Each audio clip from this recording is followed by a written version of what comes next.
turma, estamos de volta aqui com o Gcast, o nosso podcast que trata da saúde digestiva, né? A gente teve um tempo aí parado, estamos de volta.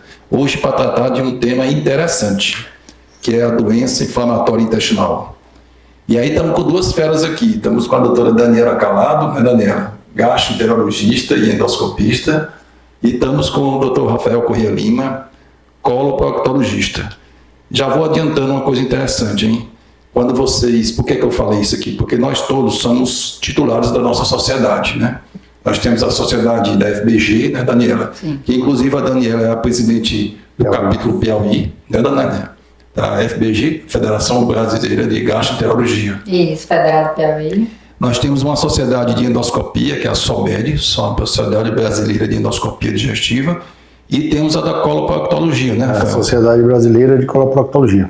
Então, por que a gente está falando isso, gente? É muito interessante quando vocês forem escolher o serviço, o médico que vai tratar de vocês, dá uma entrada lá. Todas essas sociedades têm site hoje. Isso. E nesse site tem todos os profissionais que fazem parte disso.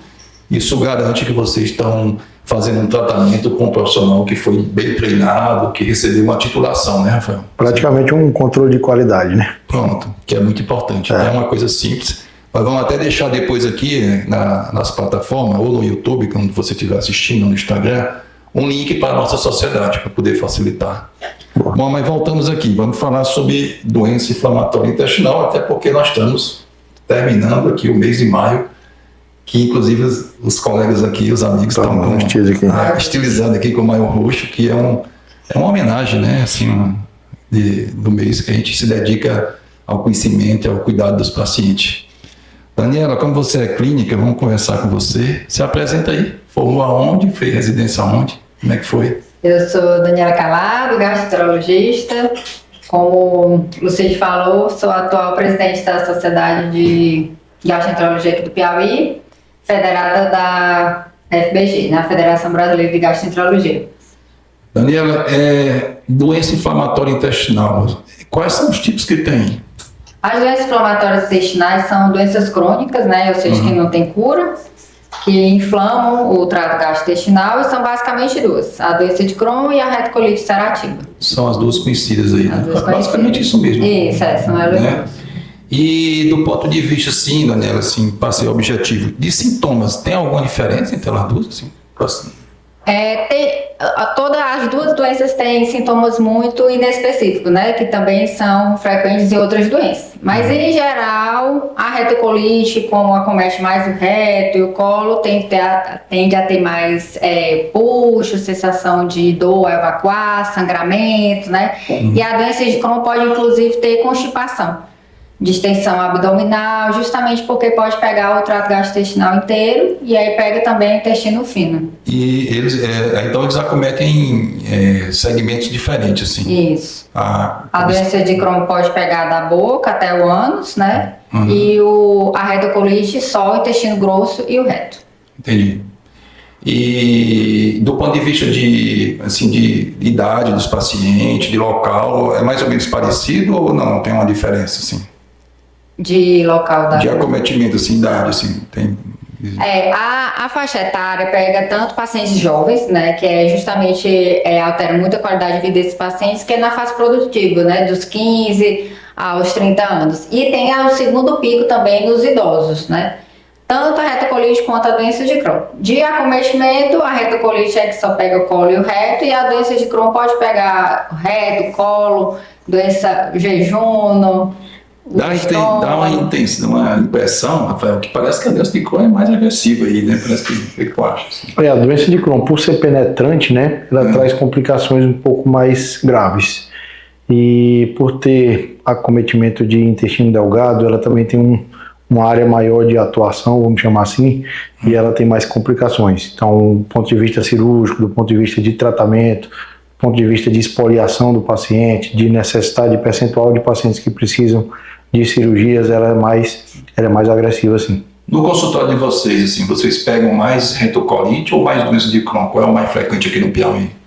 Tem uma ideia assim, meninas? No consultório meu, mais doenças de Crohn. Mas acho que é porque o pessoal da coloprocto pega mais a retocolite. Tem um trabalho aqui que do Dr. Zé Miguel, que é um colega nosso, né, que até a retocolite é bem elevada aqui no Piauí. Mas de consultório mesmo eu na Procto, por ser minha amostra um pouco viciada, né? Porque já vai orientado, né? Eu sou bem especializado em doença inflamatória, na parte cirúrgica. Eu pego muito Crohn porque já me indicam muito, né? Já chegam com pacientes complicados. Mas existe esse trabalho do grupo, até de um colega nosso aqui da Gastro, o Daniel, junto com o Zé Miguel, que a retocolite aqui é bem elevada no Piauí. Mas no último trabalho dele já aproximou, né? Já. O adoço de Crohn está aumentando, então. A gente tem essa impressão mesmo. Né? Tem. São as doenças da modernidade, né? Junto com todas essas doenças mais modernas, o Crohn tem acometido muita gente. Daniela, vamos só traçar um perfil aqui do paciente. Então, seria o que você falou, um paciente que pode ser tanto um paciente jovem ali, né, um adulto jovem, mas pode ter um segundo pico que vai ali dos 55, 60 anos. E aí esse paciente pode ter dor abdominal, pode ter diarreia, não é isso? Pode ter perda de sangramento nas fezes. Só não tem nenhum sintoma específico assim, mas você tem que desconfiar desse paciente aí. Isso, né? Uma dor na barriga que não esteja melhorando, uma intolerância à lactose, né, que tirou o leite, não melhorou. Começou a perder peso, anemia também, né? Uma coisa mais arrastada, né? Você tentou ali nos tratamentos e tal. Tem algum exame específico, Daniel? Assim, não, eu vou pedir esse exame e vai me dar o diagnóstico de doença de Crohn ou de retocolite? Existe algum? Infelizmente não tem nenhum exame que a gente vá fechar sozinho com ele a doença de Crohn e retocolite, mas uma série de exames que a gente utiliza para conseguir, junto com a história clínica, o exame físico do paciente, conseguir fechar o diagnóstico. Então a gente não tem nenhum marcador específico, né? Tem que juntar ali as peças, né? Exames laboratoriais, de imagem, endoscópicos e a histologia também, né? No teu dia a dia no consultório, assim, qual é o exame que você diz quando você desconfia do paciente que tem uma doença inflamatória, uma doença de Crohn? Qual é o exame que, assim, que você guia mais? Esse eu vou sempre pedir. Tem alguma coisa assim? No início, né? A aquaprotectina fecal é um exame importante. Aquaprotectina fecal. Principalmente quando a gente está naquela dúvida se é uma doença funcional, né? Ou exame inflamatório. Então, para não estar pedindo, por exemplo, uma colonoscopia de cara, a gente pode fazer a aquaprotectina e ver se ela é mais sugestiva de funcional ou não. Esse é um exame que é feito na fezes, assim. Isso, o paciente coleta a fezes para fazer, né? É um exame simples, rápido, né? Tranquilo, né? Isso. E aí dá um bom, assim, né? Dá um norte, assim, né? Dá um direcionamento, principalmente para aqueles pacientes que não têm indicação clara de colono, de colonoscopia, né? A colonoscopia é praticamente um padrão ouro. Às vezes a gente não consegue até diferenciar entre um e outro, mas a gente consegue pelo menos olhar quando o Crohn, por exemplo, acomete o cólon, a gente já consegue ver ou o ilho terminal, a gente já consegue diagnosticar. Mas quando ele pega áreas mais altas de jejum, de ilho não terminal, aí nem a colono consegue pegar. E a gente tem que ir por métodos indiretos, né? Eu estava vendo que mais ou menos 2/3 dos pacientes você consegue definir na colonoscopia ali. Isso. Saber do Crohn, né? Do Crohn. A retocolite é 100%. A retocolite, ela sempre acomete o reto, né? O nome já diz, ela sempre é do reto para o cólon. No sentido ascendente. Nós estamos falando do intestino grosso. Intestino grosso. A retocolite sempre acomete o intestino grosso. O Crohn é que pode, em alguns casos, não acometer o intestino grosso, aí a colonoscopia não vai dar. Isso. E aí, nesse caso, Daniela, se, por exemplo, 30% dos casos não delgado. O Crohn não vai estar no intestino grosso. Então vamos supor que um paciente veio e está com toda a clínica, tem uma calprotectina elevada, aquele examezinho de fezes que foi feito, fez a colonoscopia, não deu o diagnóstico, qual é o próximo passo que a gente tem? Quais são os próximos recursos que a gente tem? Aí a gente tem a opção de fazer a enterotomografia ou a enteroressonância, né? Tem sensibilidade e especificidade próximas, e ultrassom também intestinal. Que é uma coisa mais nova. Que é uma coisa mais nova que ainda não tem tanta experiência, né? Alguns centros. Mas, ou a cápsula endoscópica também. Quando não tem sintomas obstrutivos, né? Obstrutivos de substenose, aí a gente pode lançar a mão da cápsula, que é um ótimo recurso, apesar de não fazer biópsia, mas ela consegue mostrar. Eu sempre acho que eu faço cápsula muito tempo, mas eu sempre acho que tem que primeiro fazer a enterotomografia ou a enteroressonância, porque isso já descarta aquele paciente, Rafael, que pode ter uma substenose e vai dar problema na cápsula. Aí vai dar retenção. Ou fazer a cápsula de patência, ou faz o exame radiológico antes, né? Se tiver qualquer dúvida. A cápsula fica para aquele paciente que você fez a intratomografia e a ressonância e não deu nada, mas ele já tem tudo ali, o quadro clínico, pode ser uma doença só de mucosa. E você vê um espessamento muito discreto, você não está seguro de começar o tratamento, aí uma cápsula é uma indicação boa essa daí. Muito bem. Daniela, vamos lá, vamos avançando aqui. A gente já passou aqui pelos exames, né? Vamos tentar avançar agora para o tratamento. O que é que nós temos de novo aí, ou o que é que já tem consagrado para o tratamento? Fechou o tratamento de retocolite ulcerativa, vamos conversar com ele. Como é que esse paciente, a gente conduz esse paciente? O tratamento da retocolite vai depender da gravidade da doença, né? Da extensão. Então tem gravidades diferentes, né? Se ela acomete só o reto, por exemplo, ou se acomete o colo esquerdo, o intestino grosso esquerdo, ou se acomete todo o colo. Qual é a fase da atividade de doença que está? Se está naquela fase aguda de sangramento, né, ativo ou não, já está no período mais...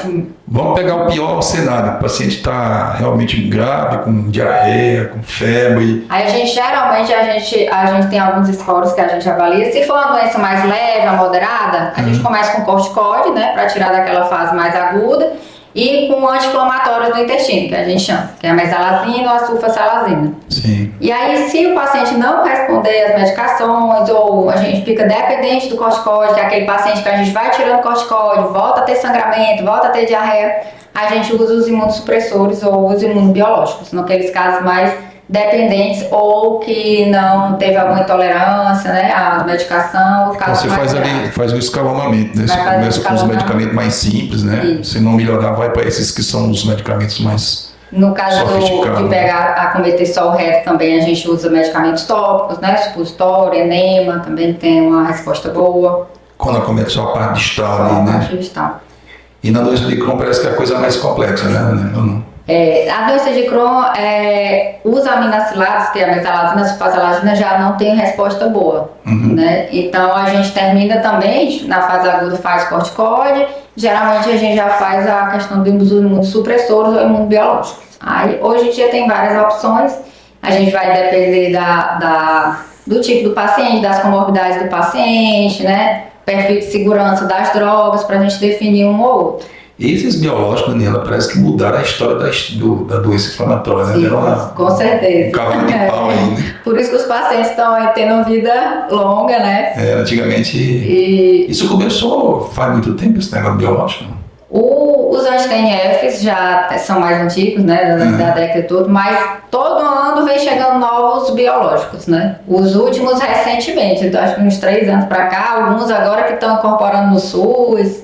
Então, eu ia te perguntar, essa próxima pergunta, se o SUS consegue dar alguns desses medicamentos, né? Consegue. Porque eles são caros, né? São medicações caras, né? Mas o SUS fornece a maioria deles e a gente consegue ter uma boa resposta, né? E hoje em dia a gente já tem várias opções, que até pouco tempo, 2 anos atrás, a gente não tinha muita opção.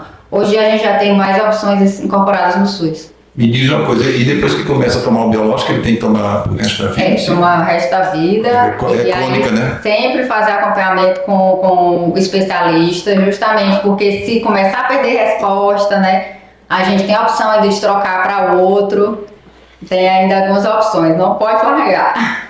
É o paciente que fica com você o resto é um casamento, né, Daniela? Ele fica no consultório o resto da vida ali, um paciente que tem que estar acompanhando bem de perto ali, né? E no caso da doença de Crohn, que pode ser inflamatória, mas também tem aqueles casos que formam fístulas, né, estreitamento no intestino. Agora que vai entrar o doutor Rafael. Aí não responder à medicação, ou já começa um quadro mais grave, fistulizante, aí a gente manda pro coloprol. O Rafael, gente, é o cirurgião da coloproctologia que tem mais experiência no Piauí com essas complicações, né? Fístula. E aí, quando vai para esse rumo aí, já complicou, chama o doutor Rafael, né? E a maioria dos pacientes de doença de Crohn, em algum momento da vida, opera, né? A estatística é que aproximadamente 70% dos pacientes com Crohn, algum momento na vida vai precisar de algum tipo de intervenção cirúrgica. Seja abdominal, seja perianal, mas 70% vai precisar, é muita gente. Muita gente. E eu acho que os biológicos devem ter até diminuído isso um pouco, né? Ou arrastado, né? por incrível que pareça, estatisticamente, significativamente mesmo, não diminuiu tanto. Por quê? Talvez porque tenha aumentado muito a sobrevida e a quantidade de anos de doença, né?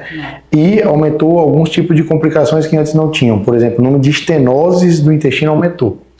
Por quê? Porque eles são tão bons, mas tão bons em desinflamar o intestino, que na hora que eles desinflamam, eles causam a estenose. Então você não tem uma estenose por inflamação, você tem uma estenose por fibrose.